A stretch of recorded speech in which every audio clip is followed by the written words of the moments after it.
Yo, you guys, it's Badger here. Today we're gonna have another galaxy light, and this time it is actually like shaped and designed like an egg, like a dinosaur egg. There's like a clean one and this more artsy one where it has all these random colors. And as you see, it is some interesting and cool lighting effect going on here.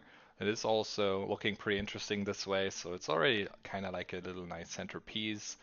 You can actually take it off the stand, you can tilt it the way you want it, and yeah, that's pretty straightforward. And with the remote, you can control all of it. And as you take up the top, like it's cracked or something, it actually is, yeah, revealing a galaxy light. As you see here on the top, it looks really good in my opinion, and I think it's pretty cool that it's actually hidden in this little egg here, and kind of unexpected as well, with that's just sitting somewhere and you just like randomly lift up the top and just reveal like this galaxy projector. I think that's pretty cool, and that's pretty much all that is to this egg. So until next time, you guys, take care.